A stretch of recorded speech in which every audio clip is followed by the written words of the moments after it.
Tema 1. Circuitos neumáticos e hidráulicos.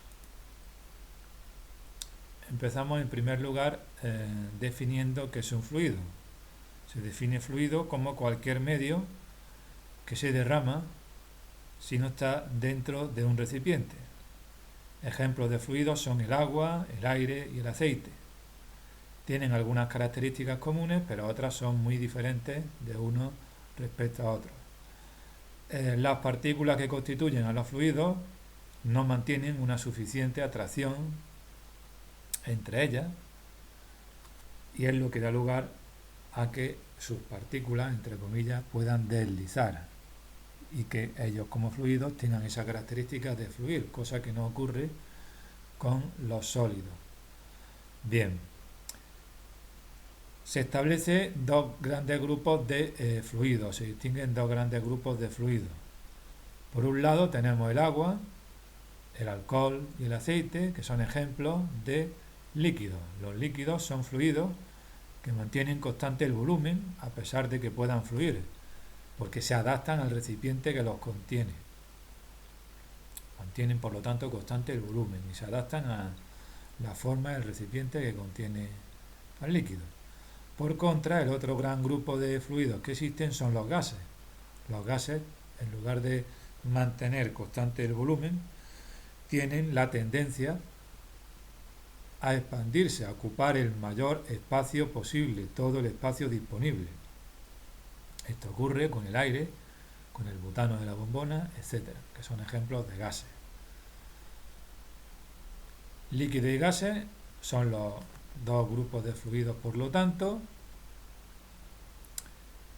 y tienen en común que las partículas que forman tanto líquidos como gases, esas partículas mantienen una fuerza de cohesión o de atracción o de unión entre ellas que es débil. En esta tabla se resumen las propiedades de los fluidos.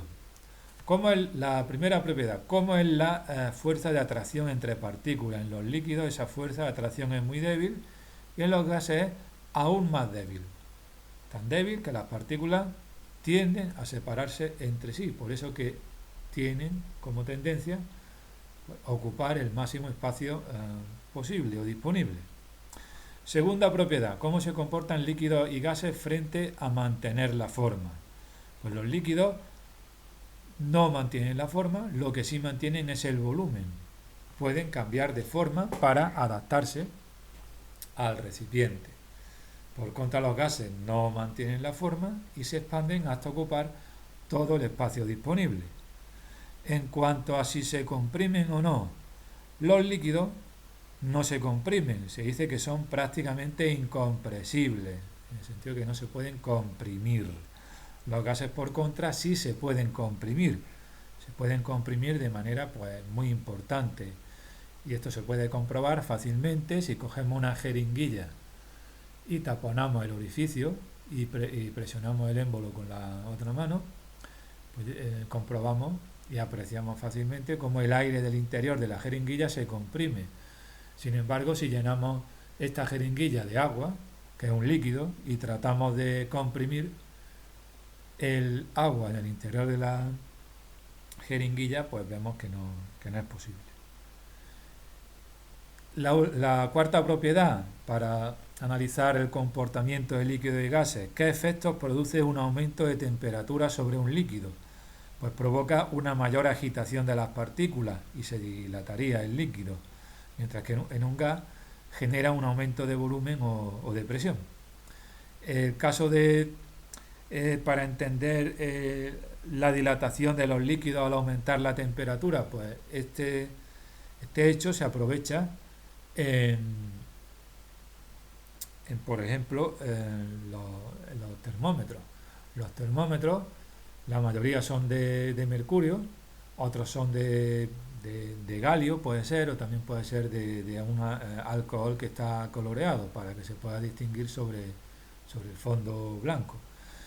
Entonces, a medida que aumenta la temperatura, como se dilata el líquido, pues la columna de o bien mercurio o bien de alcohol coloreado o de líquido que sea, pues al dilatarse pues aumenta su longitud, con lo cual, y como lo hace de manera proporcional y eso está calibrado, pues podemos averiguar la temperatura de lo que queramos medir en cada caso. Bien, hemos hablado por lo tanto de las características comunes y diferentes de líquidos y gases como fluidos, hemos definido lo que es un fluido y a continuación de lo que se habla es de que se pueden utilizar o bien líquidos o bien gases para transmitir fuerza con el fin de que esa fuerza que transmitamos pues produzca algún tipo de efecto como el desplazamiento de algún objeto o el giro de algún objeto o alguna otra aplicación. En resumen, el fluido comprimido, si es aire, hablamos de sistemas neumáticos, ¿de acuerdo? Aire o algún otro gas. La ventaja del aire es que es un gas que nos encontramos directamente en la naturaleza y no hay que, eh, digamos, invertir dinero en conseguirlo, ¿no? Como mucho hay que invertirlo en comprimirlo. Y si el fluido comprimido, que hemos dicho que son prácticamente incompresibles, pero algo se pueden comprimir, muy poquito, si el fluido comprimido es líquido, pues que generalmente va a ser un aceite mineral, no se va a usar ni agua ni aceite de origen vegetal o animal, pues se habla de sistema hidráulico o sistema oleohidráulico si el fluido es aceite, que es lo más habitual. Con los sistemas hidráulicos pues se desarrollan grandes fuerzas, mucho mayores que los neumáticos. Son más caros, precisan de depósitos que recojan el fluido en los escapes de los componentes. Los sistemas hidráulicos, por ejemplo, se utilizan en las máquinas retroexcavadoras, ¿de acuerdo? Que permiten pues, desarrollar grandes fuerzas para realizar movimientos de tierra o aplicaciones muy diversas. Aquí en el comprueba lo aprendido dice elige la opción correcta a las siguientes preguntas. Podemos reconocer que una sustancia es un fluido por no, la respuesta correcta es el apartado C. No mantienen una forma concreta, se adaptan al recipiente en el que se alojan, eso sería si fuera un líquido, o tienden a ocuparlo totalmente si fuera un gas. Las otras dos respuestas no son las correctas porque el apartado A se refiere solamente a los gases y el apartado B solamente se refiere a los líquidos. Y fluidos son tanto líquidos como gases, por eso la respuesta C es la más completa. La principal diferencia entre líquidos y gases, ¿cuál es? Pues esta de aquí. Mientras que los líquidos tienden a adaptarse al recipiente sin variar el volumen, los gases ocupan todo el espacio disponible. El apartado C de que los gases son como los líquidos pero a mayor temperatura, pues eso no es totalmente cierto. Eso depende de la temperatura a la cual se produzca el cambio de estado de cada gas, digamos, y hay mucha variabilidad, ¿no? En cuanto a la respuesta que dice cuando aplicamos fuerza sobre los líquidos se deforman de manera frágil y los gases lo hacen de forma plástica, no tiene sentido hablar de fragilidad en las deformaciones. La fragilidad, recordar que era una propiedad que consistía en que si se golpea un material, pues el material se rompe en trozos más pequeños. Con esto acabamos el apartado 1 y pasamos al apartado 2 que se titula neumática. La palabra neumática tiene el origen griego, viene de pneuma, que significa respiración o soplo, y es la parte de la ciencia que se encarga de estudiar el aire, la compresión, es decir, aumentar la presión en el aire y emplearlo para transmitir energía. El uso del aire y otros fluidos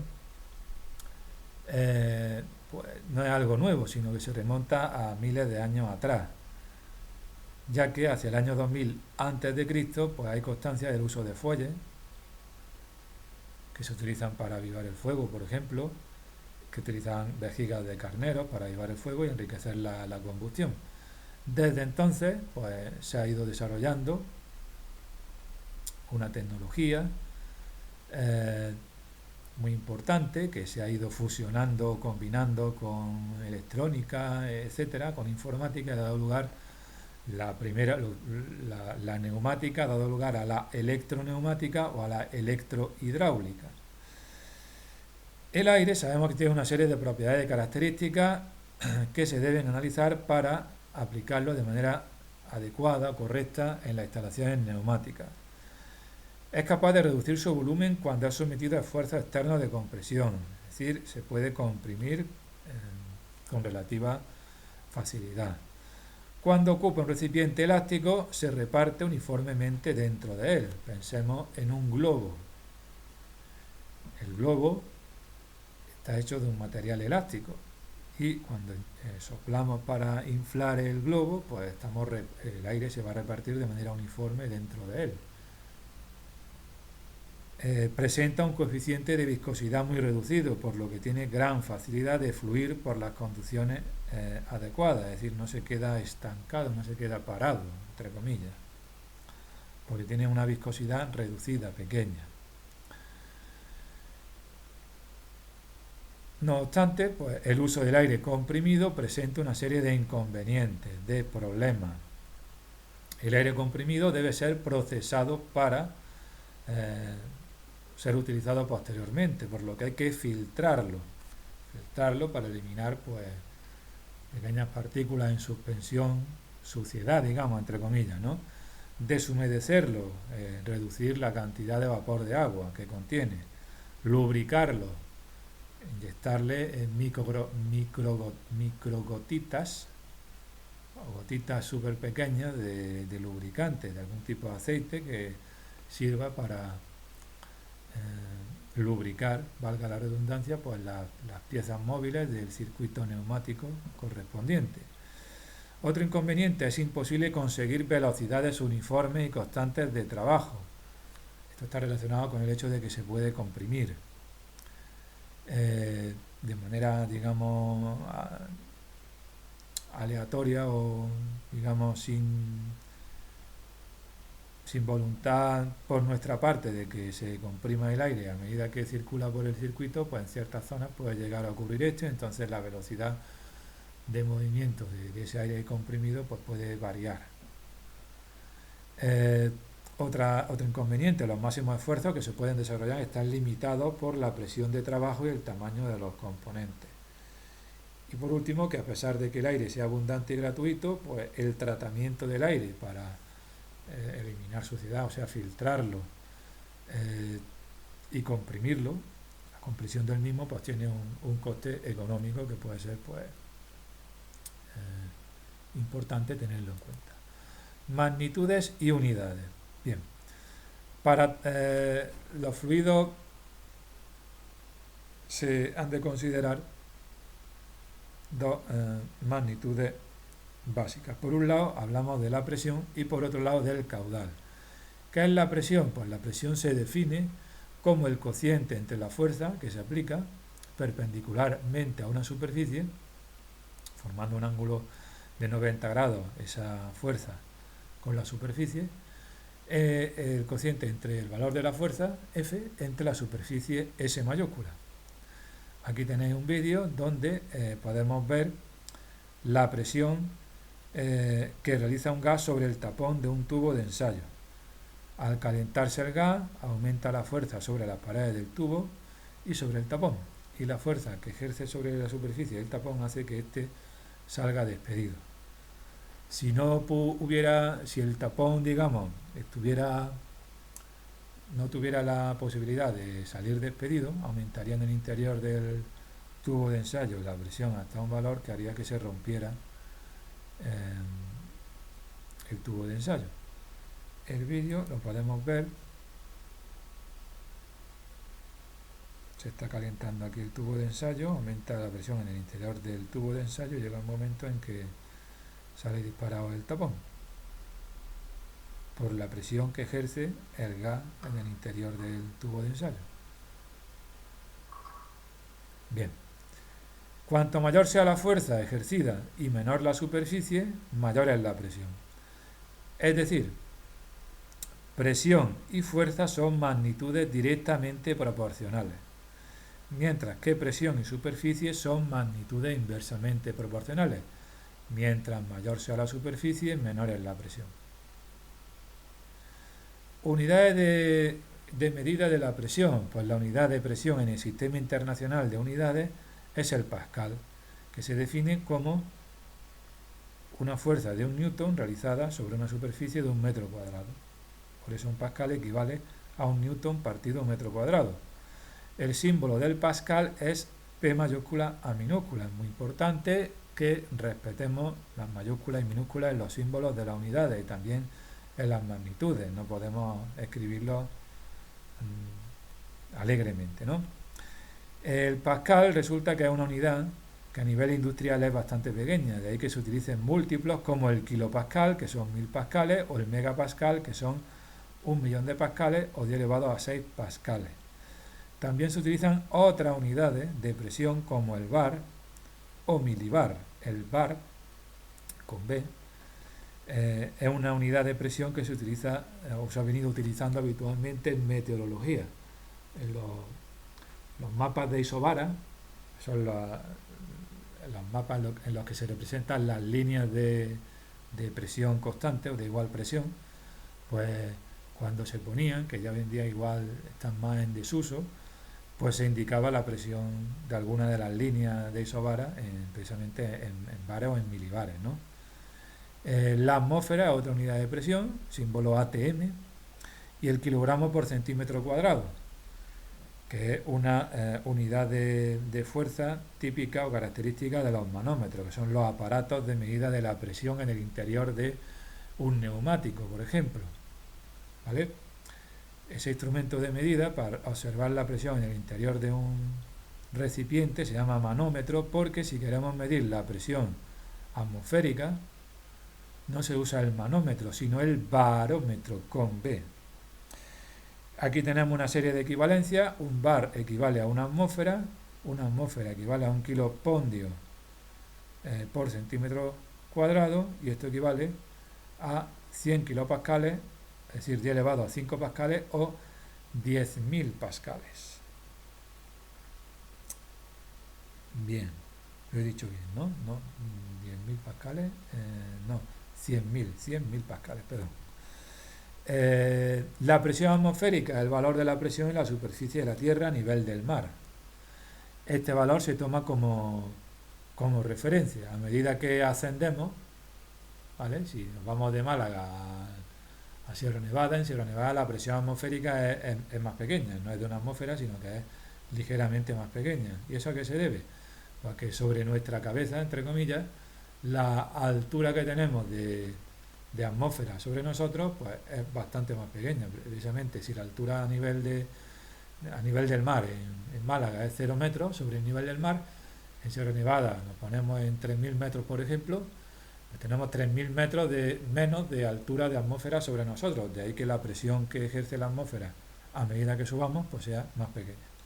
Repito que la presión para medir, el instrumento para medida de presión de la atmósfera se llama barómetro. El manómetro es para medir la presión en el interior de un recipiente, en el caso de un neumático.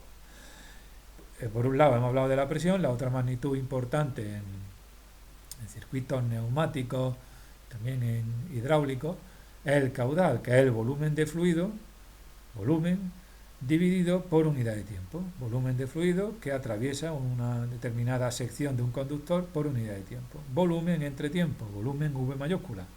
No usamos V minúscula porque la V minúscula es el símbolo de la velocidad, otra magnitud diferente. En el sistema internacional el caudal se mide en metros cúbicos por segundo. Sin embargo, pues se pueden usar otras unidades distintas, como el litro por minuto, el litro por segundo, el metro cúbico por minuto o el metro cúbico por hora. En el caso de, por ejemplo, el caudal de un grifo de nuestra vivienda, para saber los litros de agua que salen por minuto, usaríamos precisamente como unidad de caudal el litro por minuto, en lugar del metro cúbico por segundo. Bien, principio de Pascal, apartado 2.2. Aunque, como se indica aquí, hay más leyes y principios físicos que se emplean en los cálculos de los sistemas neumáticos, de los circuitos neumáticos, pues uno de esos principios es el llamado principio de Pascal. en honor al francés Blaise Pascal. ¿Qué comprobó Pascal? Pues que los fluidos ejercen una fuerza sobre todos los puntos de la superficie de los sólidos que están en contacto con ellos. Y se enuncia este principio de la siguiente manera. La presión ejercida en un punto cualquiera de una masa gaseosa se transmite por igual en todas las direcciones.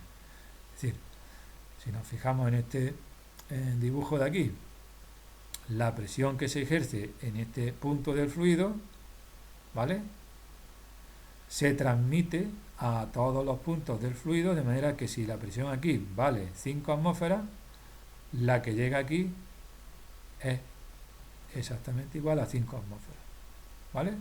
La presión ejercida en un punto cualquiera de una masa gaseosa, bueno, masa gaseosa o masa de un fluido, porque aunque aquí se habla de masa gaseosa porque estamos hablando de neumática, pero también es válido para los circuitos hidráulicos, donde el fluido no es un gas sino un líquido. La presión que se ejerce en un punto cualquiera de una masa, de un fluido, se transmite por igual a todos los puntos del fluido y en todas las direcciones. Y en esta ley o principio de Pascal se basa el principio de las prensas, tanto neumáticas como hidráulicas. Una prensa, como vemos aquí, es un mecanismo formado por conductos comunicantes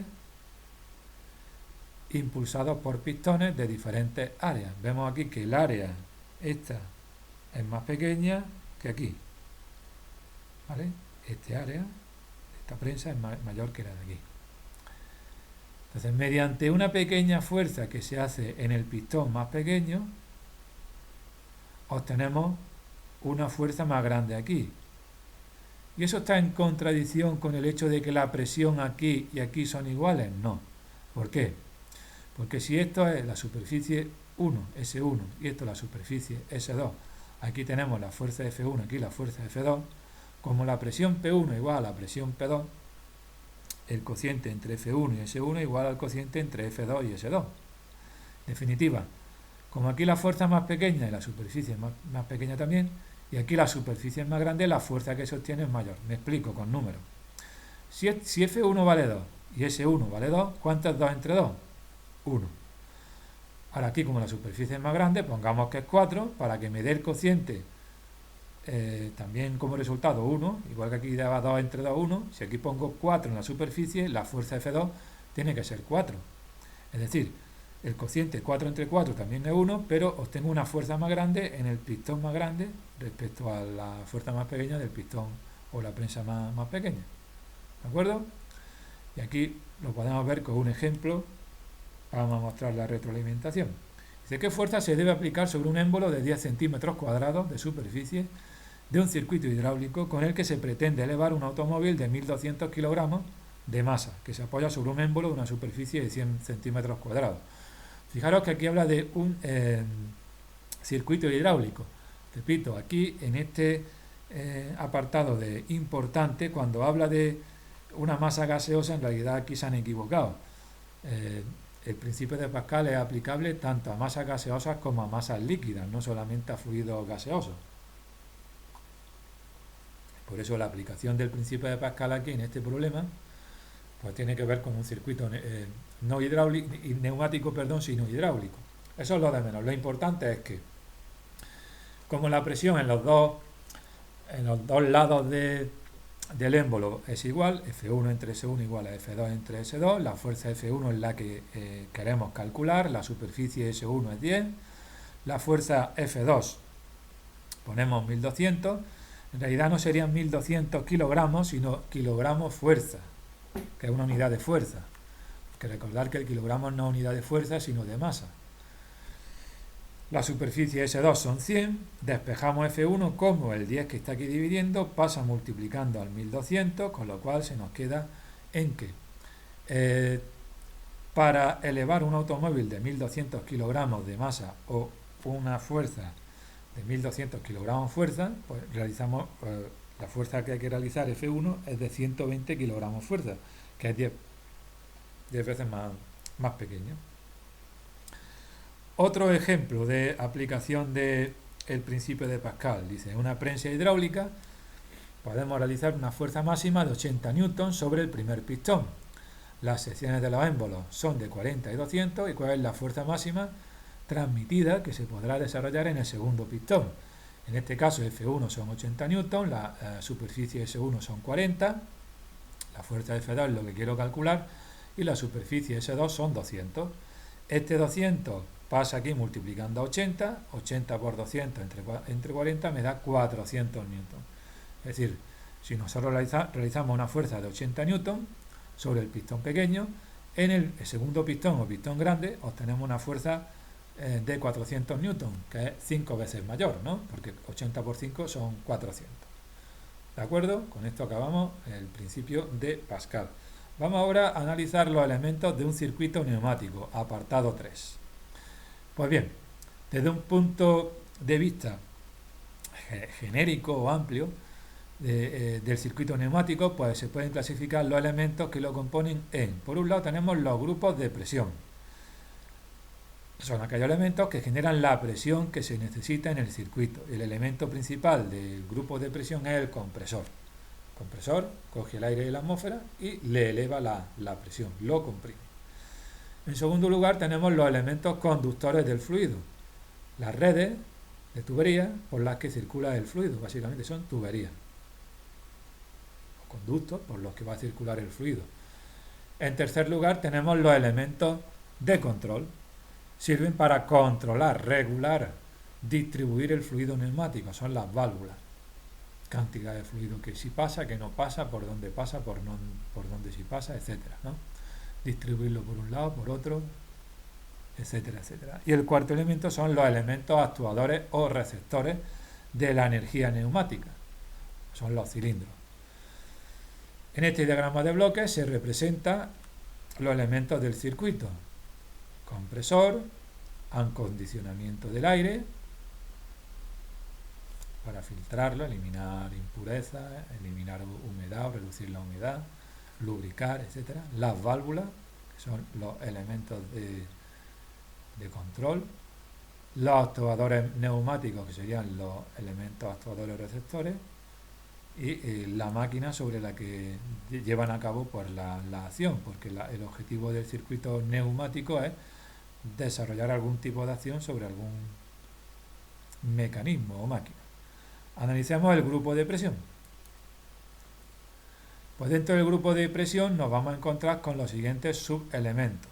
El compresor, que tiene por objetivo pues, producir aire comprimido.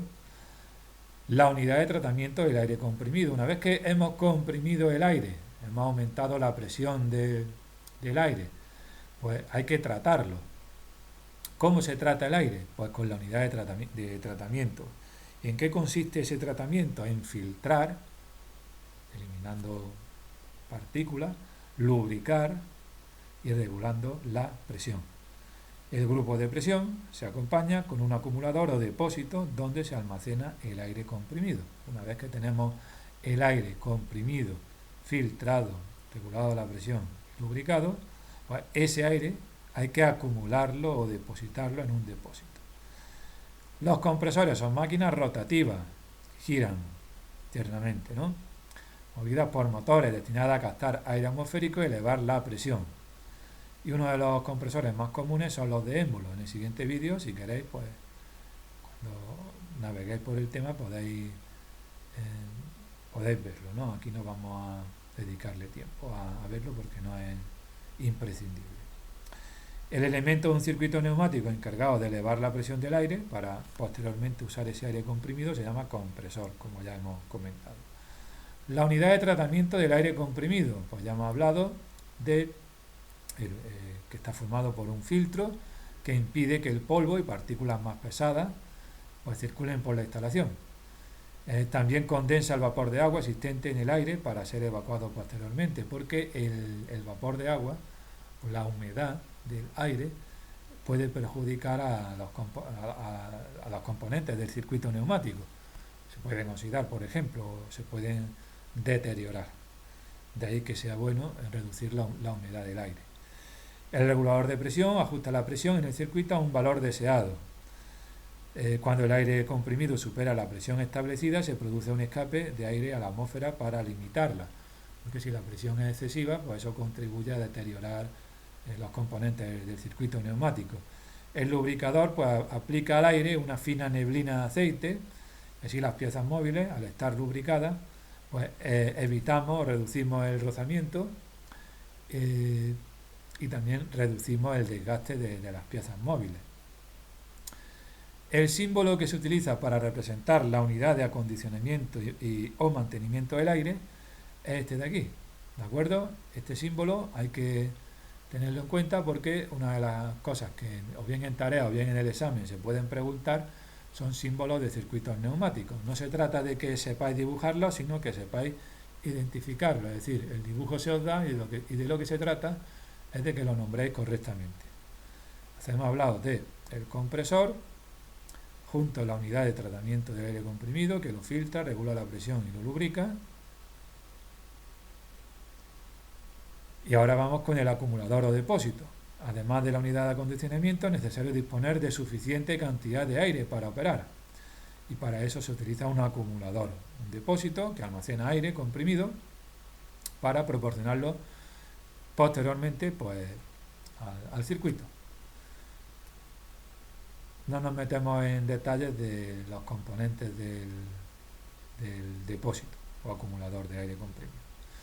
Veamos esto de comprueba lo aprendido. El elemento de un circuito neumático encargado de elevar la presión del aire se llama compresor. Vamos ahora con las válvulas. Bien, el caudal y la presión del aire comprimido que circula por un circuito neumático debe ser controlado con el objetivo, el propósito de que funcione correctamente el sistema, el circuito. Del control de la distribución y de la regulación del aire comprimido se encargan las válvulas. Pues bien, por lo tanto hablamos de tres tipos de válvulas fundamentalmente, que son las válvulas distribuidoras, las válvulas de regulación y las válvulas de control. Las válvulas distribuidoras. Estas válvulas son los componentes que determinan el camino que seguirá el aire en un circuito neumático, es decir, por dónde va a pasar el aire o por dónde no va a pasar el aire. En cierto modo hacen la función de un policía de tráfico, distribuyendo el tráfico, entre comillas, ¿no? Para representar las válvulas distribuidoras en los esquemas neumáticos se emplean símbolos. Y en ellos se distinguen tres cosas fundamentalmente: las vías, las posiciones y los accionamientos. ¿Qué son las vías? El número total de orificios de entrada y salida del aire a través de la válvula. ¿Qué son las posiciones? Pues son las posiciones que puede adoptar la válvula distribuidora para dirigir el flujo o por una u otra vía, por uno u otro orificio, según las necesidades de trabajo. Y los accionamientos son los métodos por los que provocamos que la válvula esté en una posición o en otra, funcionando o, digamos, en reposo. Vamos a ver mediante esta presentación pues estos componentes, ¿no?, de las válvulas distribuidoras en los esquemas de representación de las mismas. Vale. Para representar las válvulas distribuidoras en los esquemas neumáticos se emplean símbolos que solamente indican la función que cumplen las válvulas, sin informar acerca de sus aspectos constructivos. Bien, esto sería una válvula, esto de aquí, y esto de aquí sería no una válvula, sino un elemento actuador. Posiciones son las que puede adoptar la válvula distribuidora para dirigir el flujo de aire por una u otra vía, según necesidades de trabajo. Se representan por medio de cuadrados. Entonces, hay válvulas con una posición, un cuadrado, con dos posiciones, que son las que nosotros vamos a trabajar, dos cuadrados, o con tres posiciones, que serían tres cuadrados. Definen el estado, los estados de reposo y de trabajo. El número de cuadrados indica la cantidad de posiciones en las que puede estar la válvula. Como he dicho, nosotros trabajaremos válvulas con distribuidoras de dos posiciones, de que tengan dos cuadrados. Una de las posiciones es reposo y la otra posición de trabajo. Vías: el número total de orificios de entrada y salida del aire a través de la válvula. Se representan por medio de trazos unidos al cuadro que representa la posición de reposo o inicial. Entonces, fijaros que en los tres dibujos que tenemos aquí, el primer cuadrado en los tres casos está sin nada pintado, ¿no? Está vacío, mientras que el cuadrado de la derecha, que representa la posición de reposo o inicial, esta es la posición inicial, esta y esta. Y la de la izquierda sería la posición de trabajo. Pues bien, ¿por qué esta válvula se dice que tiene dos vías? Porque tenemos dos trazos, 1 y 2, ¿vale? Que si esto lo alargáramos serían dos conductos, ¿no? Dos tuberías por las que circularía el aire comprimido. Esta es de 3 vías porque tenemos 1, 2 y 3. Y esta es de 5 vías porque tenemos 1, 2, 3, 4 y 5. Lo de que estén numeradas de esta manera ya se analizará más adelante. Lo importante es que se cuenta el número de líneas o trazos que salen de cada cuadrado, del cuadrado de la derecha, que es el que representa la posición de reposo inicial, y así sabemos el número de vías: 2 vías, 3 vías, 5 vías. Dos posiciones en las tres porque tenemos dos cuadrados, recordarlo.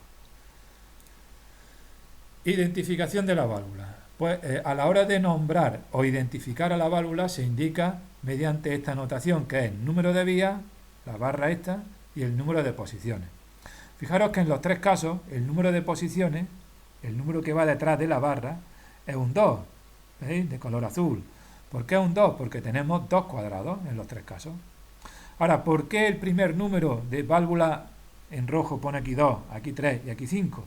Porque aquí tenemos dos vías, aquí hay 3 vías y aquí hay 1, 2, 3, 4 y 5 vías.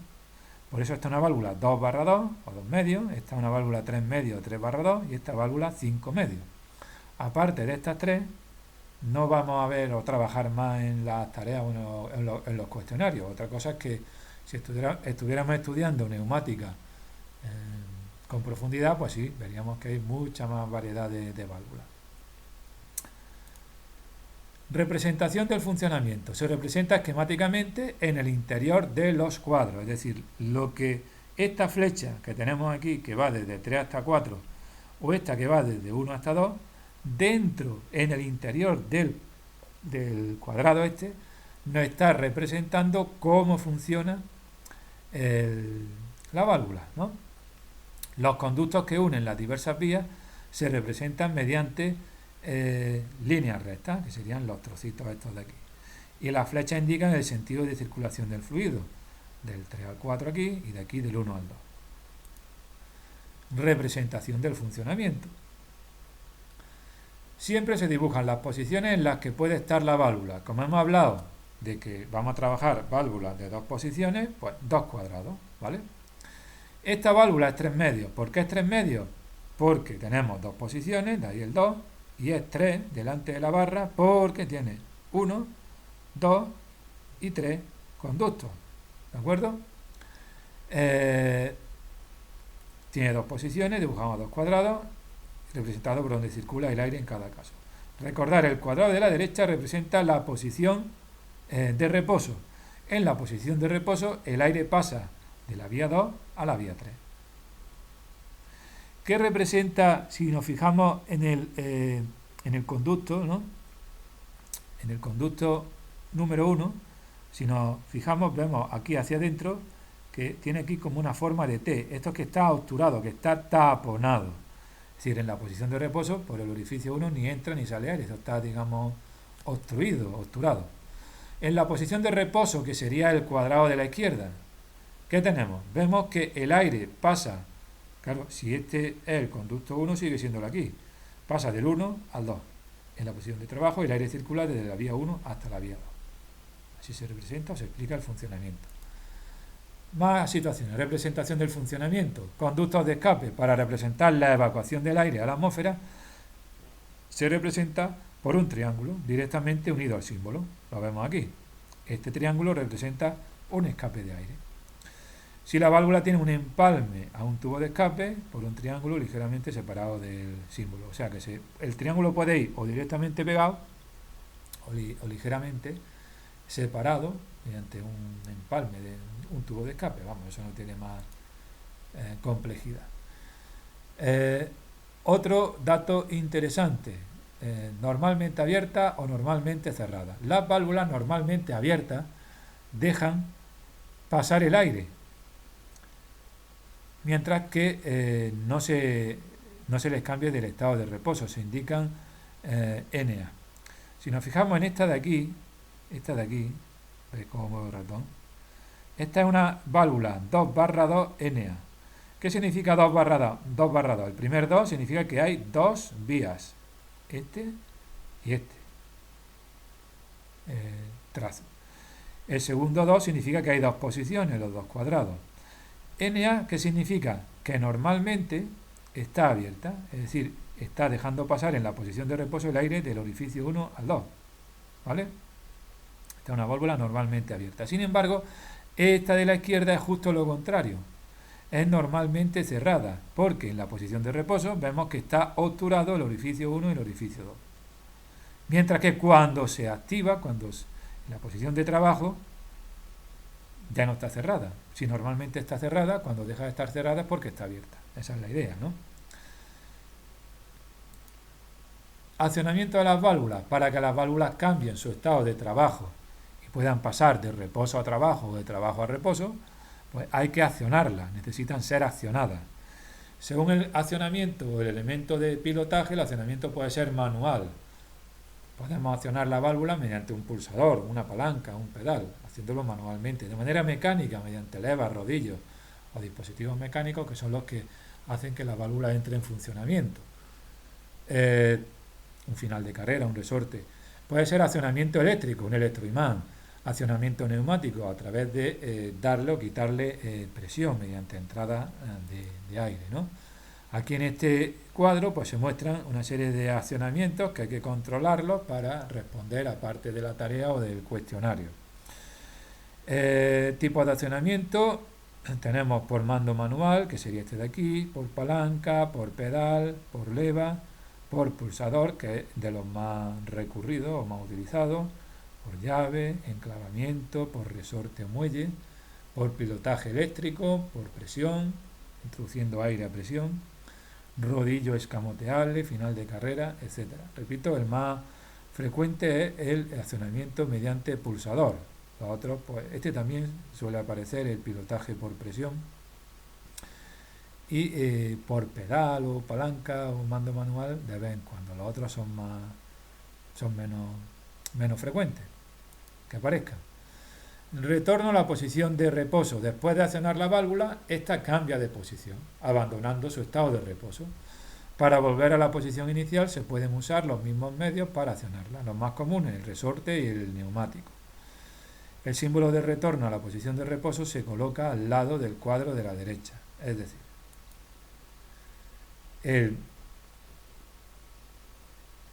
esta válvula de aquí es una válvula 2/2 NC. ¿Por qué 2/2? Tenemos dos conductos, 1 y 2, dos posiciones, dos cuadrados, NC normalmente cerrada porque vemos que están taponados, obturados los orificios estos. Accionamiento a la izquierda por pulsador. El accionamiento se coloca en el cuadrado de la izquierda, que es la situación de trabajo. En la situación de trabajo estamos accionando, por lo tanto en este caso es un pulsador, aquí también es pulsado. Y el mecanismo de retorno se coloca en el cuadradito del reposo, que es en la derecha, y en este caso es resorte, aquí también. La válvula esta de aquí abajo es 3/2 porque tenemos 1, 2 y 3 vías o conductos. /2 porque hay dos posiciones, dos cuadrados. Accionamiento por pulsador. Y retorno por resorte. Normalmente cerrada, ¿por qué? Porque el conducto 1 está obturado, mientras que aquí en la posición de trabajo está funcionando, ¿de acuerdo? Bien.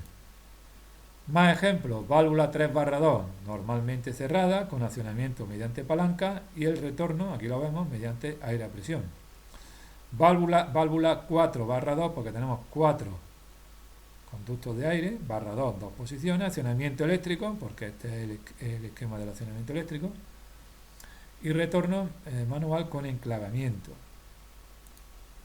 Válvula 5/2, a 5 medias, Tenemos 5 vías, 2 posiciones, accionamiento mediante presión y también retorno mediante presión.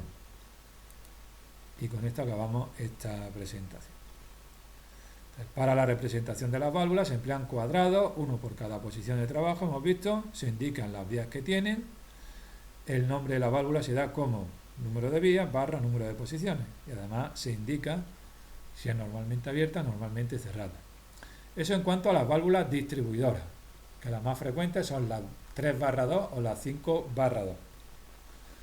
Válvulas de regulación. En este grupo de válvulas, el objetivo o la función de estas válvulas es impedir o dificultar el paso del flujo del fluido en uno u otro sentido por el circuito. Tenemos por un lado las válvulas antirretorno. Obturan, impiden el paso del aire en un sentido, no en una dirección. Porque aquí se está empleando el significado de la palabra dirección de manera incorrecta. Recordar que una dirección tiene dos sentidos. En realidad, aquí a lo que nos referimos es a impedir el paso del aire en un sentido y permitiendo la circulación libre en el sentido contrario.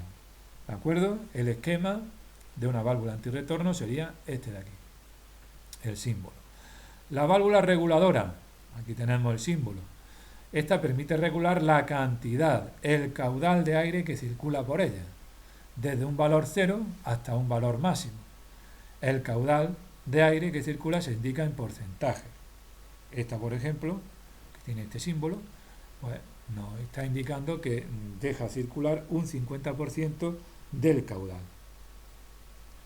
Las válvulas antirretorno y reguladoras, que tienen esa doble función. A la vez, están compuestas por dos ramas, esta de aquí y esta de abajo, que están en paralelo, entre comillas. En un sentido del fluido, ¿de acuerdo? Va a regular el caudal, la cantidad de aire que circula, va a permitir que circule, por ejemplo, el 70%. Mientras que en el sentido contrario va a bloquear que pase el fluido. El tercer tipo de válvula, las válvulas de control. Estas válvulas condicionan el flujo del aire. Y entre ellas, pues tenemos fundamentalmente la válvula selectora de circuito, válvula O o válvula OR, que es como se dice O en inglés. Este tipo de válvulas tienen este símbolo, ¿no? Y tiene dos entradas, aquí las vemos. Cuando el aire comprimido llega a alguna de ellas, o bien a esta de la izquierda o bien a esta de la derecha, con que entre aire por un lado es suficiente para que por el conducto 2, que es la salida, salga aire a presión. O entra por uno o entra por los dos. O si entra por los dos también me sirve. Por eso es lo de válvula O. Válvula selectora. Y luego está la válvula de simultaneidad, que es otra válvula de control. Válvula Y o válvula AND en inglés. Este tipo de válvulas tienen dos entradas. Aquí tenemos el esquema, 1 y 1 serían las dos entradas. Tienen una salida 2. Entonces, para que la salida 2 tenga aire a presión, tiene que entrar simultáneamente por las dos entradas. Si no, no sale aire por dos. Esa es la diferencia entre la válvula O y la válvula Y. ¿Cómo se denominan las siguientes válvulas distribuidoras? Pues vamos a mostrar retroalimentación y lo vemos aquí. La 1 es 3/2, accionamiento mediante manual y retorno por resorte, normalmente cerrada. Esta también es normalmente cerrada, la válvula 2. Tenemos esto de aquí. Esta es también 3/2, accionamiento mediante presión y retorno mediante resorte, igual que aquí. Y la válvula esta de aquí que tenemos es una válvula reguladora, que disminuye en un 50% el caudal de aire que circula a través de ella. El siguiente elemento de los circuitos neumáticos, los actuadores, elementos actuadores. Bien, los actuadores son aquellos elementos que convierten la energía neumática. Recordar que en el circuito neumático hemos almacenado energía, entre comillas, en el fluido, puesto que lo hemos comprimido. Pues bien, los actuadores convierten la energía neumática en energía mecánica y se clasifican según cuál sea la clase de movimiento que producen en dos tipos de actuadores. Los actuadores que producen movimiento lineal son los cilindros y los que producen movimiento rotativo son los motores. Nosotros pues, vamos a trabajar como actuadores los cilindros, es decir, los actuadores lineales. Un cilindro, un dispositivo con forma cilíndrica cerrado herméticamente por ambos extremos para que no se pierda fluido en su interior y que dispone en su interior de un émbolo que divide el interior del cilindro en dos zonas, la cámara anterior y la cámara posterior. Soldado al émbolo está un vástago, que es la pieza que actúa en el exterior transmitiendo la fuerza recibida por el émbolo. El aire comprimido entra o sale del cilindro a través de un orificio llamado vía, practicado en la tabla. Bien. Básicamente encontramos dos tipos fundamentales de cilindros como actuadores lineales: el cilindro de simple efecto y el cilindro de doble efecto. El cilindro de simple efecto solo puede efectuar trabajo en un sentido, generalmente el sentido de avance. El cilindro de doble efecto efectúa o realiza trabajo en ambos sentidos, cuando avanza y cuando retrocede.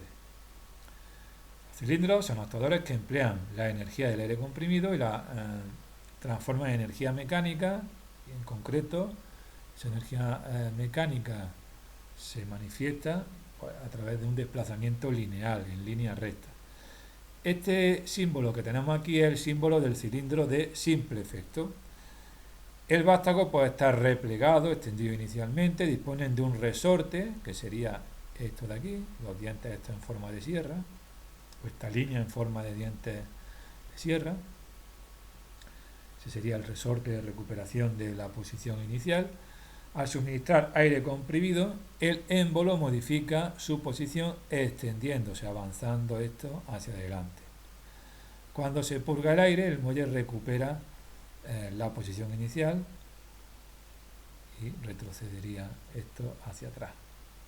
Tienen una sola entrada de aire, como estamos viendo. Por aquí entra el aire, cuando se mete aire a presión, y cuando ya no se inyecta aire a presión, sino que por aquí va a salir el aire que se acumulaba a presión, pues a medida que sale el aire de aquí, el muelle empuja para que esto retroceda. Estos cilindros de simple efecto solo pueden efectuar trabajo en un sentido. De nuevo tenemos mal utilizada la palabra dirección. El sentido en el cual realiza el aire comprimido, mientras que el movimiento debido al muelle solamente sirve para recuperar la posición inicial. Por ese motivo, pues el cilindro de simple efecto es apropiado para tensar, expulsar, introducir, sujetar objetos, etc., ¿no? El cilindro de doble efecto, aquí tenemos su símbolo, tenemos aquí dos vías de aire, a diferencia de aquí que solamente había una. Ya no hay muelle, mientras que en el cilindro de simple efecto sí hay muelle y retroceso, aquí no hay muelle. Tenemos el vástago, tenemos el émbolo y tenemos aquí una flecha que nos indica pues la presencia de fluido, ¿no? Comprimido. El cilindro de doble efecto recibe aire comprimido por una cámara, que sería por aquí, purgándose, saliendo por aquí el aire que haya en el interior de esta cámara por el lado contrario, con lo que el vástago cambia de posición. Cuando el aire cambia de sentido, es decir, introducimos aire a presión por aquí, el vástago retrocede y el aire de purga, digamos, sale por este orificio. Este es el símbolo del cilindro de doble efecto. Estos cilindros pueden desarrollar trabajo en los dos sentidos. Además pueden presentar carreras significativamente mayores que las de simple efecto. Carreras son pues distancias de movimiento más largas. Claro, porque aquí no dependemos de un muelle de retroceso. Un muelle excesivamente largo puede plantear problemas a la hora de retroceder de manera adecuada.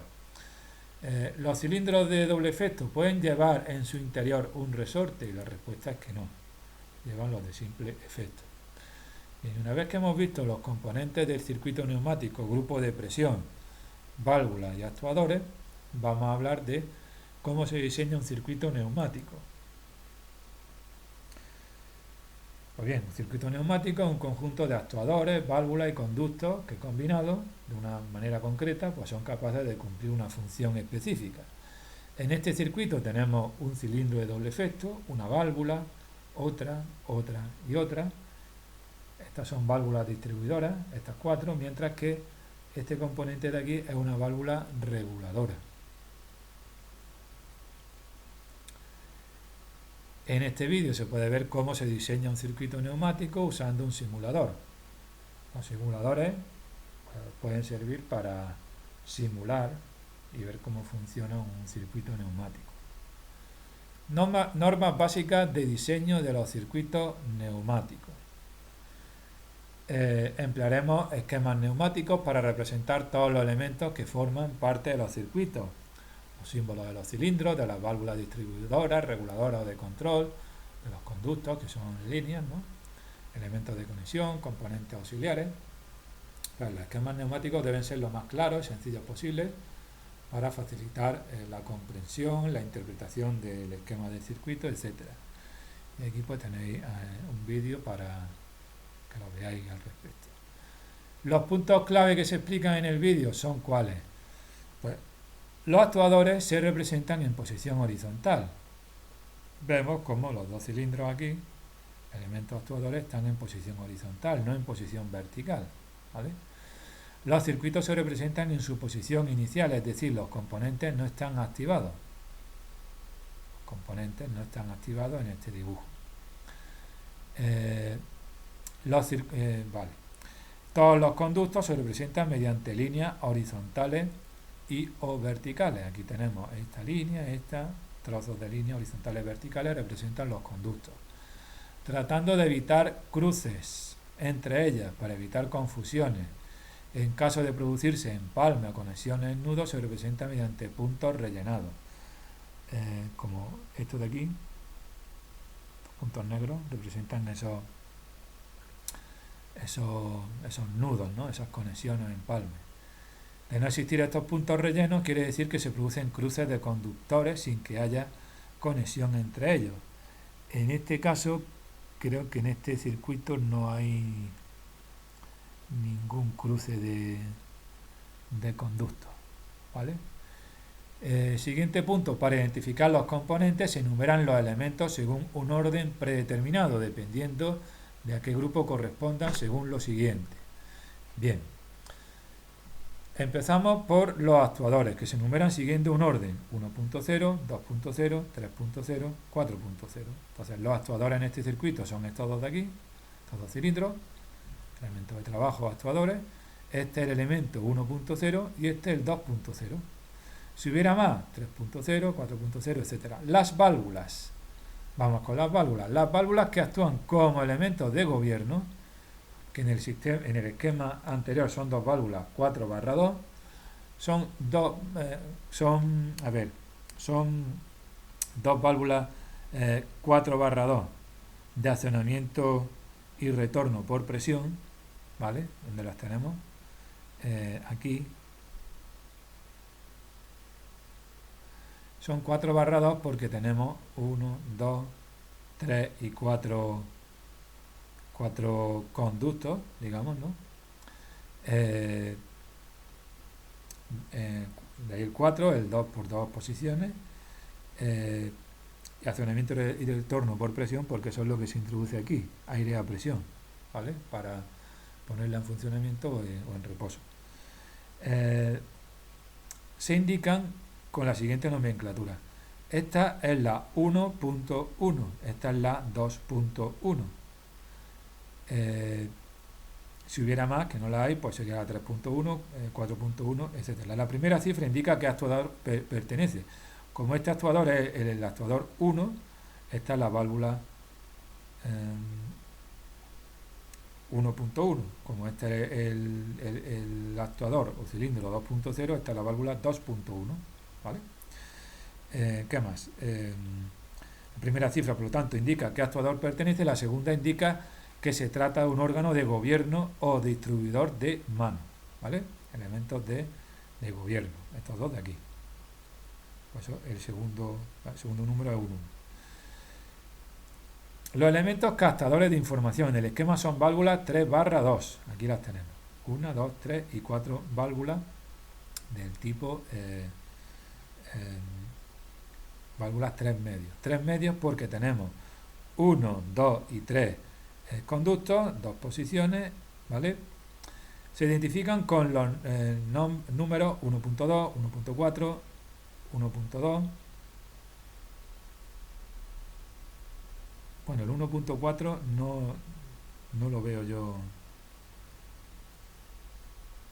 Bueno, 1.2, 1.4, 2.2, 2.4, bien, 1.3, 1.5, 2.3, 2.5. La primera cifra indica a qué actuador pertenece. Entonces, estas dos válvulas, como van conectadas al actuador 1, de ahí que su primer número sea un 1. ¿Vale? Eso en cuanto a la primera cifra. Y la segunda, si es par, indica generalmente que influye en la salida del vástago, y si es impar, que afecta al retroceso del vástago. Vamos a analizarlo con detalle. Como esta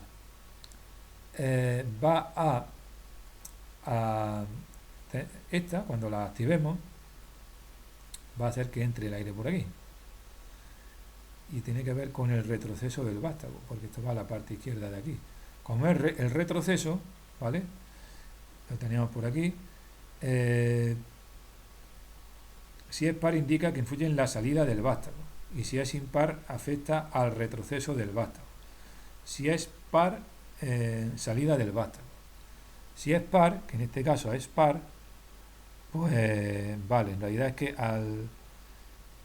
ahora, como está esto en reposo, lo que significa, si yo activo esta válvula, esto pasaría, en lugar de estar así, pasaría, la parte izquierda pasaría, digamos, a ocupar esta posición, con lo cual, en este caso, estaríamos activando efectivamente el vástago, de ahí que sea el número par, mientras que aquí al revés. Si yo, en la situación de reposo, que es en la que estamos, pues ahora mismo lo que está ocurriendo es que está saliendo el aire de aquí, por eso le corresponde un número impar. De todas maneras, tampoco hay que obsesionarse con entender al 100% esta nomenclatura de numeritos, porque no se va a pedir ni en tareas ni en cuestionarios.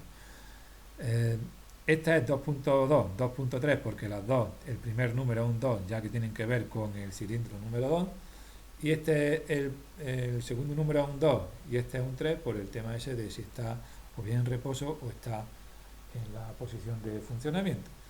Con las cifras 0.1, 0.2, 0.3 se identifican los elementos auxiliares. Elementos auxiliares los tenemos, aquí sería este uno de ellos, el 0.1, ¿vale? El único que hay. Con la cifra 1.02, 1.03, 2.02, 2.03 se representan los elementos de regulación. ¿Qué elementos de regulación tenemos aquí? Pues tenemos este y este, 2.02, 2.03. El primer número tiene que ver con el actuador, mismo criterio que hasta ahora se ha seguido, ¿no?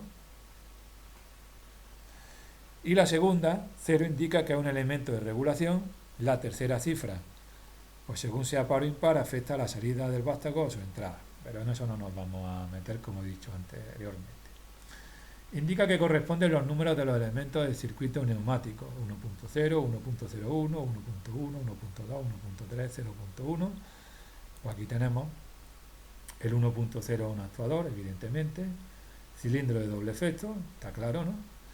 El 1.1, que lo tenemos aquí, es un elemento de gobierno, es una válvula 5/2, accionamiento mediante aire a presión y también retorno por aire a presión. El 1.2 y 1.3, que son estas dos válvulas de aquí, son elementos captadores de información. Las dos son válvulas 3/2, normalmente cerradas porque tenemos esto bloqueado, ¿vale?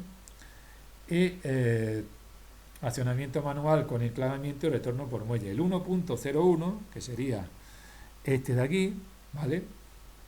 Es un elemento de regulación, válvula antirretorno, 60% del caudal, y el 0.1, que sería este de aquí, es un elemento auxiliar, unidad de acondicionamiento del aire, compresor, con manómetro, filtro, depósito, etcétera, etcétera.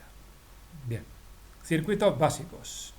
Pues aquí vienen una serie de circuitos neumáticos con su explicación, que podéis ver tranquilamente y escuchar la explicación de los mismos sin ningún problema. Aquí no vamos a grabar los vídeos, puesto que están ahí disponibles. Con esto acabamos la parte de fluidos que estudia pues los circuitos neumáticos, los circuitos de aire a presión. La hidráulica, pues la hidráulica es la tecnología o ámbito industrial que emplea el aceite como fluido, no el aire a presión.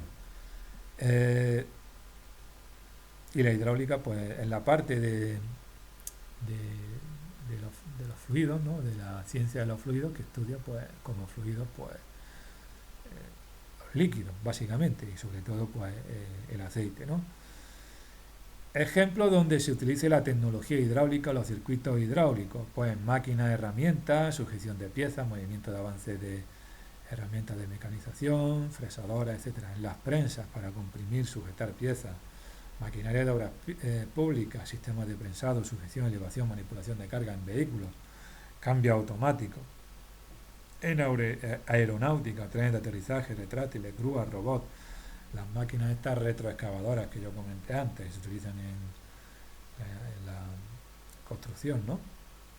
¿Cuáles son los elementos de un circuito hidráulico? Pues al igual que en los sistemas neumáticos encontramos elementos que comprimen el fluido, las bombas hidráulicas. Hay que darle presión al fluido y si se puede comprimir aunque sea mínimamente, pues se comprime, aunque ya sabéis que los líquidos son prácticamente incompresibles. También aparecerán válvulas distribuidoras, válvulas reguladoras, válvulas de control. También aparecen tuberías o conductos, ¿no? Por los que circula el líquido, el aceite generalmente, ¿no?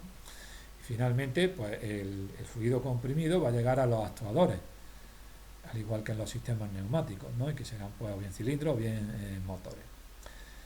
Hay dos grandes diferencias entre los sistemas neumáticos e hidráulicos.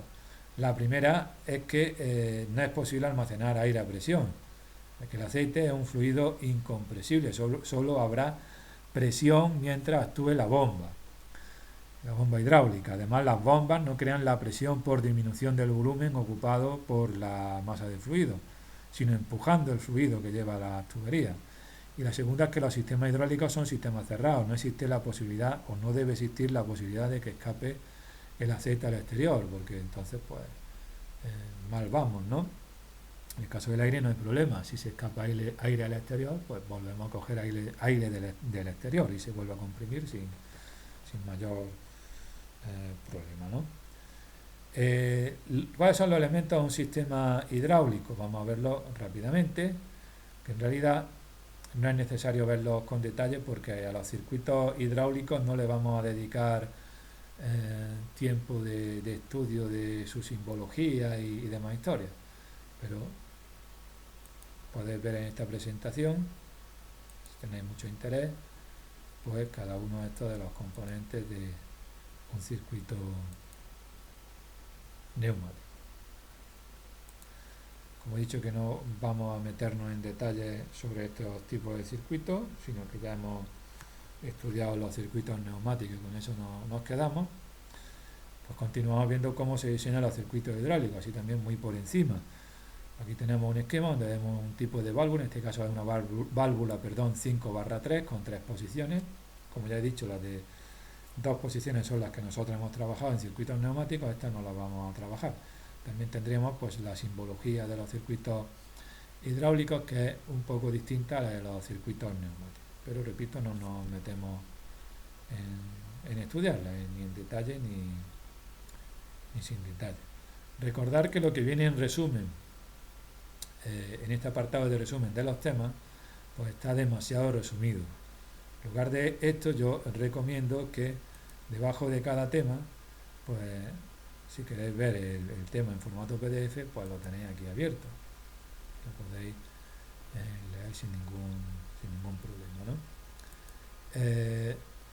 Otra cosa que también me gusta comentar en las clases es que siempre el apartado este que se titula "Para aprender hazlo tú", pues suelen venir algunos ejemplos de circuitos, en este caso interesantes, para entender la descripción y la explicación de los componentes, etcétera, etcétera.